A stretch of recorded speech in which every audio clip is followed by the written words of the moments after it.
भूमि अधिग्रहण में पारदर्शिता होगी। उस भूमि अधिग्रहण में लोगों से बातचीत की जाएगी, उनकी सहमति ली जाएगी और उनको उचित मुआवजा दिया जाएगा, उनके पुनर्वास का इंतजाम किया जाएगा। तो दरअसल वो कांग्रेस मुक्त भारत से शुरू करते हुए अब दिमाग मुक्त भारत बनाना चाहते हैं कि भारत के पास कोई दिमाग ही ना हो। तो ये दिमाग को खत्म करने के लिए जो भी दिमाग की गतिविधि है इस देश में, चाहे ज्ञान हो, रिसर्च हो, सवाल करने का हो, बहस हो, तो वो सब चीजें खत्म कर दिमाग के ऊपर पाबंदी लगाना चाहते हैं। क्या इन्हीं लोगों को अब सरकारी वैधता मिल जाएगी सिविल डिफेंस फोर्स के नाम पर? क्या इन्हीं को उकसा दिया जाएगा? ये जो कह रहा है कि भाई लड़कियां गाली दे रही है। माले के महासचिव दीपांकर भट्टाचार्य ने आज प्रेस कॉन्फ्रेंस करके जो है भारत सरकार पर हमला बोला। उन्होंने कहा कि देखिए, दिल्ली में जब जंतर मंतर पर प्रोटेस्ट हो रहा था तो उसमें जो है क्या क्या शब्दों का प्रयोग किया गया भारत सरकार द्वारा, इतना तक कि आतंकवादी अपराधी तक का जो है शब्द का प्रयोग किया गया। वहीं जो है झारखंड में जब जिस तरह से प्रोटेस्ट कर रहा था, बच्चे प्रोटेस्ट कर रहे थे, तो वहाँ पे जो है भाजपा अच्छी बता रही थी। लेकिन देखना होगा जिस तरह से जो है हमने पूरी प्रदर्शन को एक नज़र से देखते हैं और हमने जो है आज़ादी के नारे लगाते हैं, इस तरह से नहीं कि जो है दो टुकड़े की बात करते हैं। पहले जो है दीपांकर भट्टाचार्य के पूरी बयानों को सुने। देश की नीति बनाने में माओवादी सोच के लोग काम करते रहे, तो आप समझ सकते हैं कि मोदी जी कहना क्या चाह रहे हैं कि यूपीए जमाने में जब भारत के संसद में लेफ्ट की मजबूत उपस्थिति थी और लेफ्ट के आंदोलन के दबाव में और जो नेशनल एडवाइजरी काउंसिल है उस काउंसिल में जॉन रेस जैसे अर्थशास्त्रियों के कोशिश से कुछ जो कानून बने थे उन कानूनों से मोदी जी को दिक्कत है। जैसे मनरेगा कानून, उसको बदल करके उन्होंने ग्राम जी कानून ला दिया। जैसे कानून बना था उस समय राइट टू इंफॉर्मेशन, उस कानून को लगातार खत्म किया जा रहा है। जैसे कानून बना था फॉरेस्ट राइट्स एक्ट, उसका धड़ल्ले से उल्लंघन हो रहा है।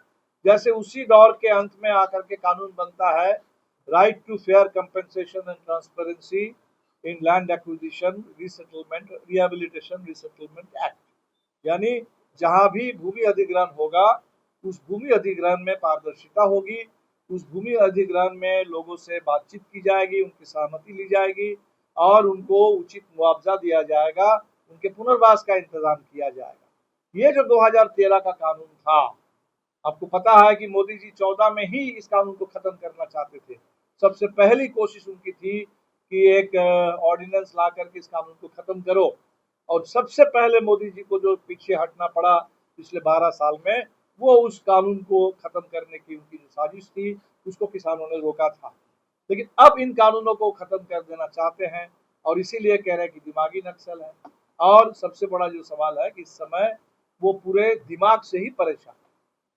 दिमागी नक्सल, हमारे एक साथी ने कहा कि दरअसल वो कहना चाह रहा है कि दिमाग ही नक्सल, जो दिमाग से काम न मत लो, दिमाग का इस्तेमाल मत करो।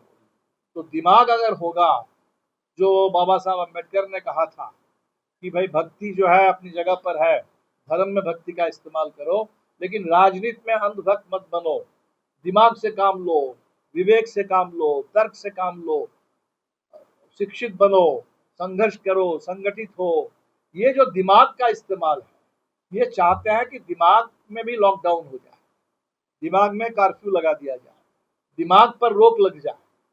तो दरअसल वो कांग्रेस मुक्त भारत से शुरू करते हुए अब दिमाग मुक्त भारत बनाना चाहते हैं कि भारत के पास कोई दिमाग ही ना हो। तो ये दिमाग को खत्म करने के लिए जो भी दिमाग की गतिविधि है इस देश में, चाहे ज्ञान हो, रिसर्च हो, सवाल करने का हो, बहस हो, तो वो सब चीजें खत्म कर दिमाग के ऊपर पाबंदी लगाना चाहते हैं।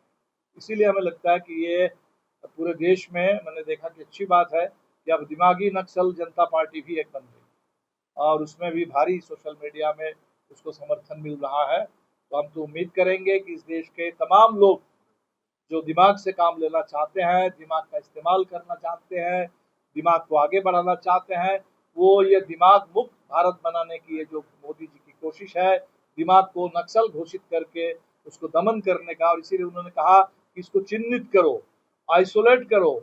और उन्होंने एक बात ये भी कह दी कि एक कोई नया सिविल डिफेंस का कोई फोर्स बनाएंगे। मुझे नहीं मालूम है सिविल डिफेंस फोर्स का क्या काम होगा। क्या जो रिटायर्ड अग्निवीर है उनको सिविल डिफेंस फोर्स में ला दिया जाएगा? क्या ये बजरंग दल वाले, ये हिंदू सुरक्षा दल वाले, ये सारे लोग जो हुड़दंग मचाते हैं, गुंडागर्दी करते रहते हैं सड़क पे लोगों को पीटने में, जिनको पूरा महारत हासिल है, क्या इन्हीं लोगों को अब सरकारी वैधता मिल जाएगी सिविल डिफेंस फोर्स के नाम पर? क्या इन्हीं को उकसा दिया जाएगा? ये जो कह रहे हैं कि भाई लड़कियां गाली दे रही है और इन लड़कियों को रोको, क्या इनके खिलाफ इसी सिविल डिफेंस फोर्स को अब उकसा दिया जाएगा? क्या ये दिमागी नक्सल जो जेन जी को बोल रहे हैं, इनके खिलाफ इस फोर्स का इस्तेमाल होगा? ये तो समय बताएगा। इसलिए मोदी जी के पूरे भाषण में इस बार देश को तो कुछ मिला नहीं, बल्कि जो इस समय देश में जिन बातों को लेकर चिंता है, पूरे उत्तराखंड में चले जाइए, हिमाचल में चले जाइए, उत्तर में हिमालय के इलाके में चले जाइए, वहाँ रोज लैंडस्लाइड हो रहा है, वहाँ हिमालय के संकट से लोग परेशान हैं। आप चले जाइए छत्तीसगढ़ में, महाराष्ट्र में जंगल जिस तरह से काटा जा रहा है, लोग परेशान हैं। निकोबार में जिस तरह से आप कर रहे हैं टूरिज्म के नाम पर और पोर्ट के नाम पर पूरे इकोलॉजी को खत्म कर रहे हैं, उससे परेशान है। तो आपने सुना दीपांकर भट्टाचार्य ने साफ तौर पर कहा कि देखिए लगातार जो है हमने पूरे देश में घूम घूम करके जो है छात्रों को इकट्ठा कर रहे हैं, छात्रों से बात कर रहे हैं और छात्र संसद भी लगा रहे हैं। लेकिन 6 तारीख को जो है पटना में इसका समापन होगा और पटना में जो है लगातार अब जो प्रदर्शन कर रहे हैं पटना के धरना स्थल गर्दनी बाग, वहाँ भी जा करके हम मिलेंगे। इंशाल्लाह के लिए पटना से ब्रजेश कुमार।